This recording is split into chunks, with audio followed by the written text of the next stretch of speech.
Les troupes ukrainiennes ont de nouveau tenté d'attaquer la région de Krasnodar avec des drones. Les systèmes de défense aérienne russes ont intercepté un drone ennemi au-dessus de la mer Noire, près de Tuapse.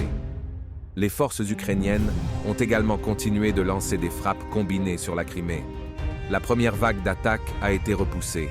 Les systèmes de défense aérienne ont abattu un missile anti-navire Neptune au-dessus de Belbek et intercepté plusieurs drones. L'ennemi a ensuite lancé au moins 7 missiles de croisière Storm Shadow sur la Crimée. 2 d'entre eux ont percé la défense aérienne. Parmi les cibles touchées, figurait le bâtiment du quartier général de la flotte de la mer Noire à Sébastopol. En direction du nord de l'Ukraine, les forces ukrainiennes continuent de terroriser les territoires frontaliers de la région de Belgorod.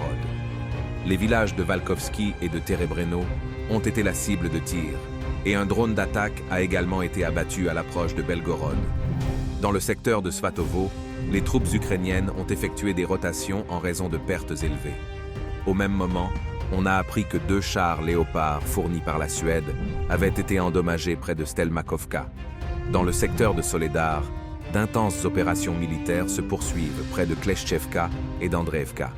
Le long de la ligne de front, des batailles ont lieu, dans lesquelles les 2 camps ne peuvent obtenir un avantage décisif. Les troupes ukrainiennes ne cessent de bombarder quotidiennement les zones habitées du Donbass. Donetsk, Gorlovka, Yassinovataya et Zaïtsevo étaient à nouveau sous le feu de l'ennemi. Des bâtiments résidentiels et des infrastructures civiles ont été endommagés. Dans le secteur d'Orekov, les forces ukrainiennes tentent en vain de prendre d'assaut la ligne défensive russe près de Verbovo. En outre, des attaques de petits groupes ennemis ont lieu au nord-est de Novopokropovka.